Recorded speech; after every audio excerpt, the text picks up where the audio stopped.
Okay, bismillahirrahmanirrahim. Assalamualaikum warahmatullahi wabarakatuh.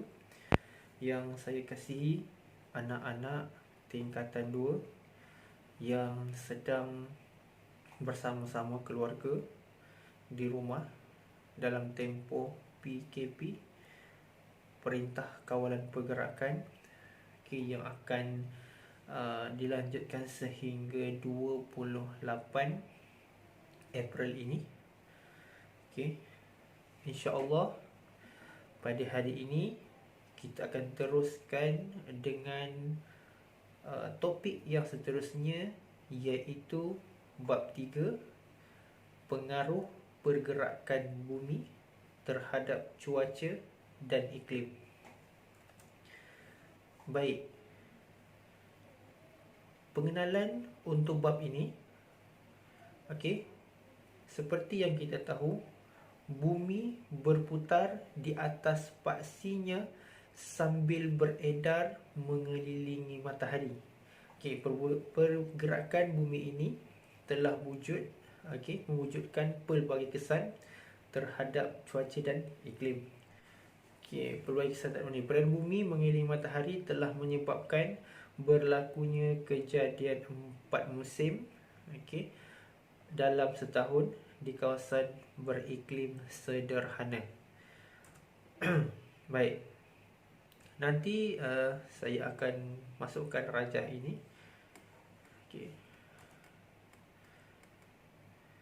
Apa yang perlu kita pelajari dalam bab ini?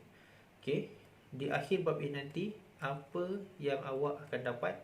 Baik, yang pertama, mengenal pasti 2 cara pergerakan bumi, menerangkan tentang putaran bumi dan peredaran bumi, menunjukkan kesan putaran bumi. Yang seterusnya, menunjukkan kesan peredaran bumi. Dan yang terakhir, membahaskan kesan pergerakan bumi terhadap cuaca dan iklim. Baik, kita pergi ke topik 3.1, iaitu pergerakan bumi. Sistem Suria terdiri daripada matahari dan 8 buah planet. Yang utama iaitu Utarid, Zuhra, Bumi, Marikh, Mushtari, Zuhal, Uranus dan Neptune. Kesemua planet ini beredar mengelilingi matahari mengikut orbit masing-masing. Itu saja maklum. Kemudian pergerakan bumi dalam sistem Suria berlaku melalui 2 cara, iaitu pertama, putaran bumi. Nanti saya tunjukkan rajah dia. Kemudian yang kedua, peredaran bumi. So ada 2. Yang pertama, putaran bumi. Yang kedua, peredaran bumi.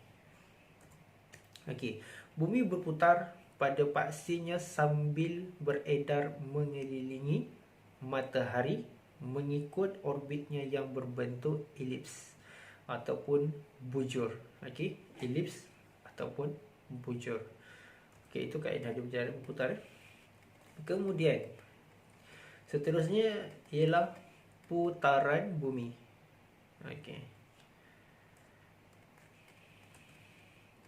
Baik, bumi berputar pada paksinya yang mempunyai kecondongan sudut 23 serta 1/2 darjah pada satah tegak.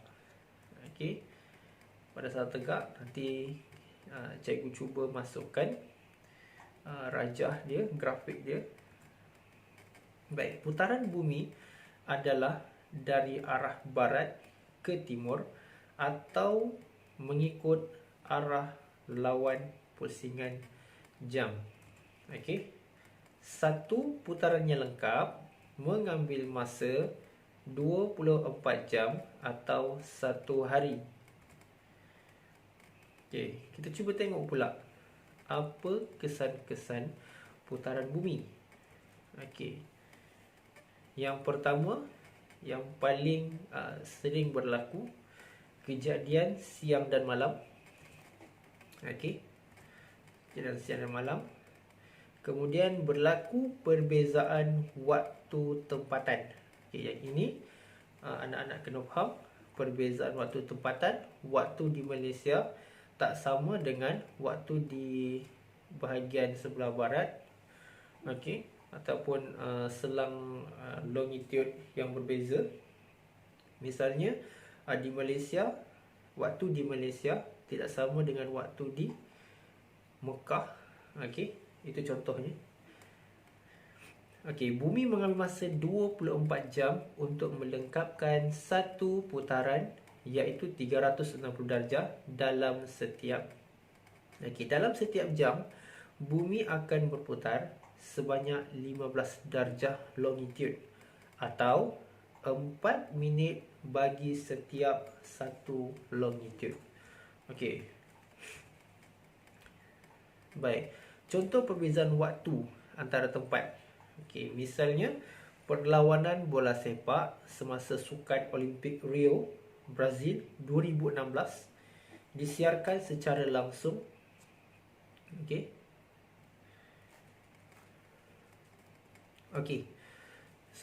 Perlawanan bola sepak semasa Sukan Olimpik Rio, Brazil pada 2016 disiarkan secara langsung pada waktu yang berbeza di tempat yang berlainan. Okey. Kalau di Brazil 45 darjah barat bersamaan dengan 8.30 malam pada hari Rabu.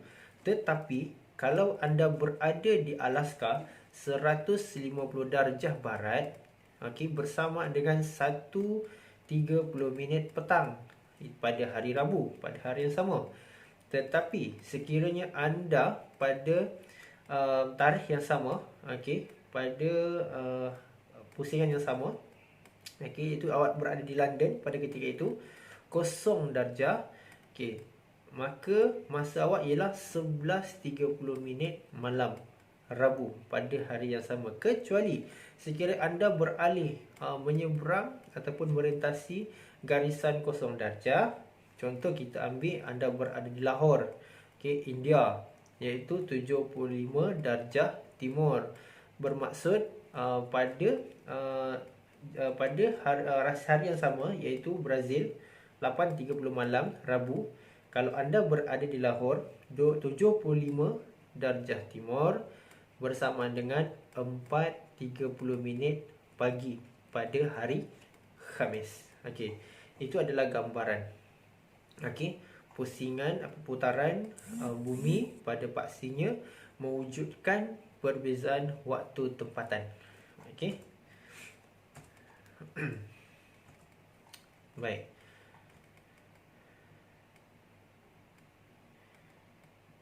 Baik, kita ada lebih kurang 24 zon waktu. Yang mana 1 jam bagi satu zon tersebut. Satu zon tersebut. Selain itu pada waktu yang sama, mungkin di tempat lain orang tengah tidur. Kita tengah bangun, dia tengah tidur. Dia tengah bersukan, kita mungkin dah tidur. Itu adalah perbezaan waktu. Itu adalah hasil daripada putaran bumi. Kemudian putaran bumi dari barat ke timur menyebabkan kawasan di timur garisan meridian pangkal menerima cahaya matahari terlebih dahulu berbanding dengan kawasan di sebelah barat. Seterusnya, kesan putaran bumi pada paksinya juga ialah berlaku pembiasan angin lazim. Baik, putaran bumi dari barat ke timur menghasilkan daya graviti yang dinamakan daya Coriolis. Daya Coriolis. Ingat tu daya Coriolis. Baik. Daya Coriolis inilah yang boleh menyebabkan pemesongan arah tiupan angin lazim di dunia. Di hemisfera utara, tarikan graviti menyebabkan pergerakan angin terbias di sebelah kanan daripada arah tiupannya. Okey, itu di hemisfera utara. Kemudian di hemisfera selatan, okey, tiupan angin adalah terbias ke arah kiri. Okey. Seterusnya ialah berlaku kejadian pasang surut. Okey. Putaran bumi menyebabkan kejadian pasang surut. Okey.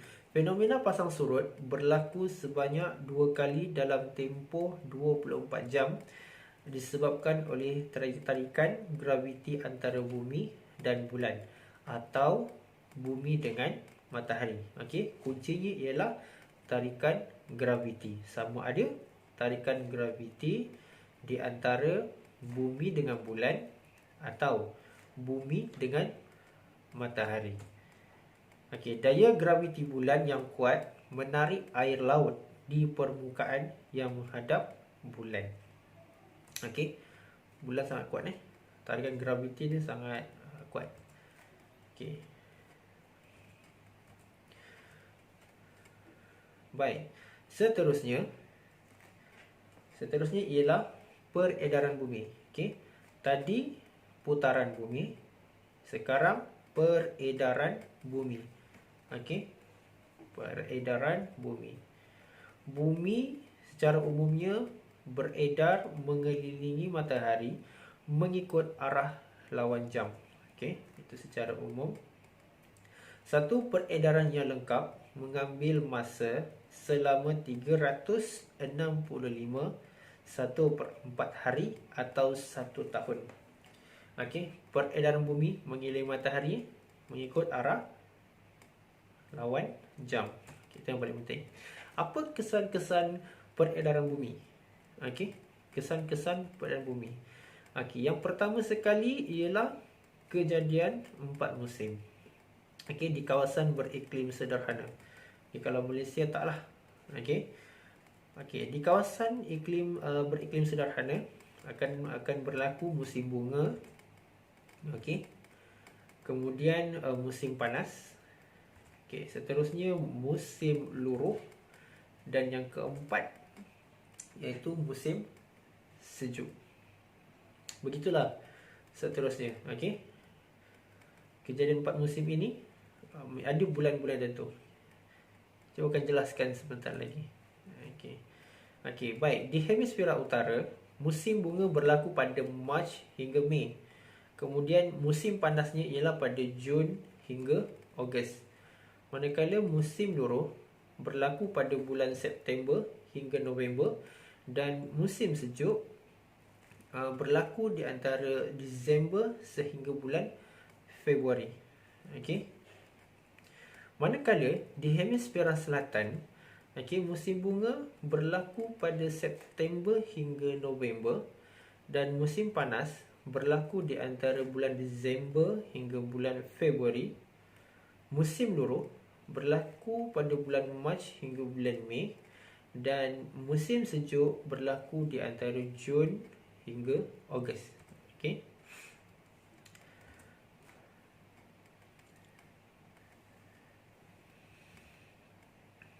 Okey.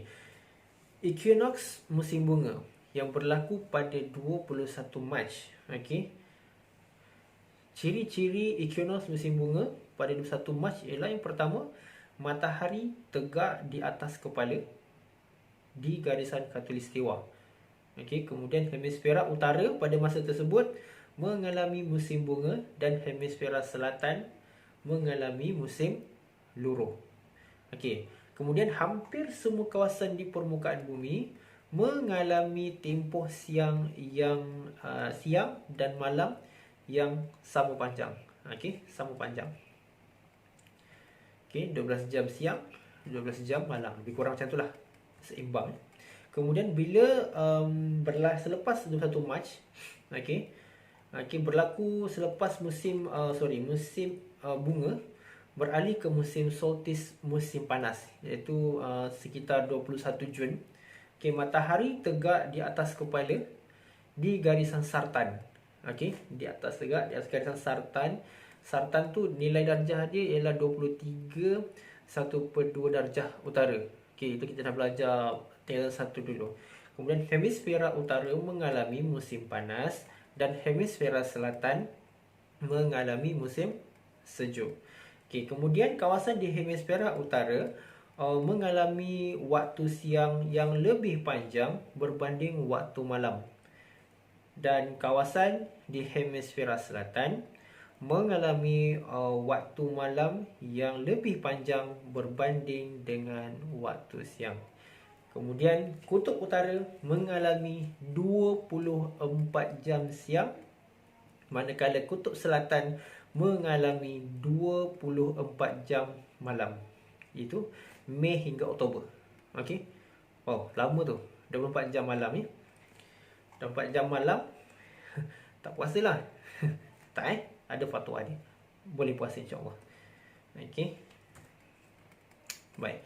Equinox musim luruh pula, okey, pada 23 September. Okey. Matahari ketika ini tegak di atas kepala garisan khatulistiwa 0 darjah. Kita ni lah Malaysia, Brazil. Okey, kemudian hemisfera utara mengalami musim luruh dan hemisfera selatan mengalami musim bunga. Okey, kemudian hampir semua kawasan di permukaan bumi mengalami tempoh siang dan malam yang sama panjang. Okey, dia lebih kepada dia sama macam lebih kurang musim bunga tadi. Okey, siang dan malam sama panjang. Okey, kemudian selepas equinox musim luruh berlaku pula solstice musim sejuk, iaitu di anggaran dia ialah dalam lingkungan 22 Disember. Okey, pada ketika ini matahari tegak di atas kepala garisan jadi. Okey, garisan jadi terletak di 23.1/2 darjah selatan. Itu bahagian bawah sedikit. Kemudian hemisfera utara mengalami musim sejuk dan hemisfera selatan mengalami musim panas. Okay, waktu siang di kawasan hemisfera selatan lebih panjang berbanding dengan waktu malam. Okay, kalau puasa 21 jam, 21 jam lah. Contoh. Memang ada kawasan-kawasan itu. Kemudian waktu malam di kawasan hemisfera utara lebih panjang berbanding dengan waktu siang. Okay, kutub selatan mengalami 24 jam siang, manakala kutub utara mengalami 24 jam malam yang berlaku di antara November hingga April. Okey. Baik. Seterusnya, okey, apa kesan-kesan peredaran bumi? Okey, peredaran bumi mengelilingi matahari. Okey, mengikut orbitnya. Selain daripada kejadian 4 musim, fenomena gerhana juga akan berlaku. Baik, gerhana bulan. Okey, contohnya. Baik. Gerhana bulan ini sebenarnya berlaku apabila matahari, bumi dan bulan berada dalam satu garisan lurus. Okey. Ada matahari, ada bumi dan bulan.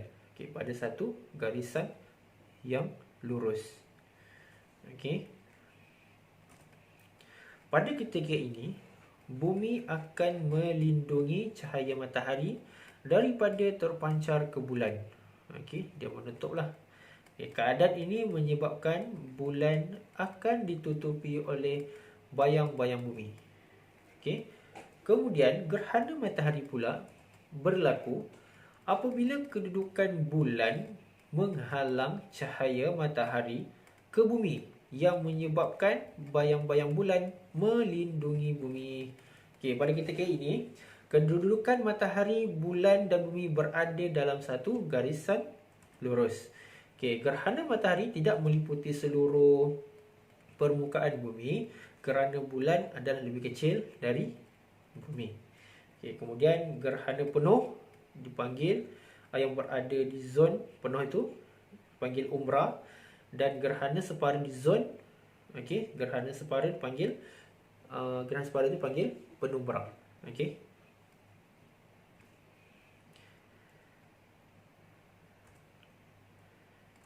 Baik.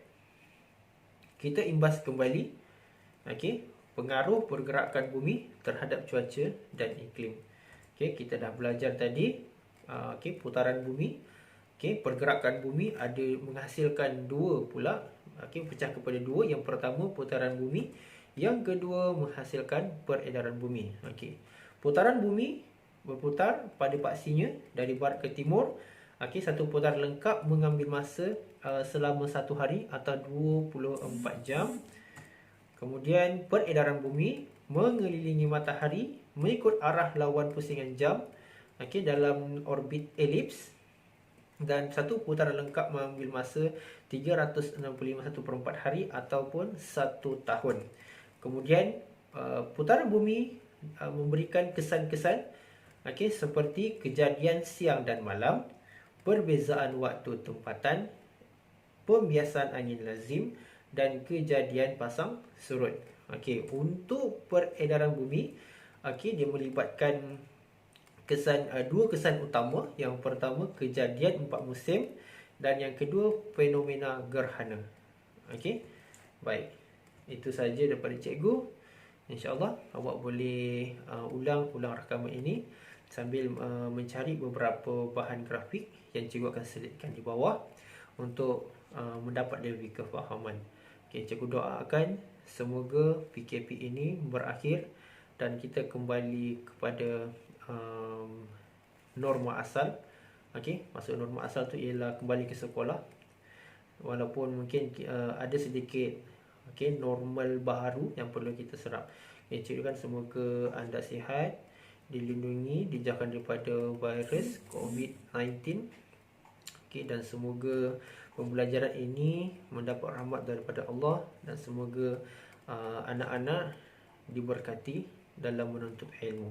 Wabillahi taufiq wal hidayah. Assalamualaikum warahmatullahi wabarakatuh.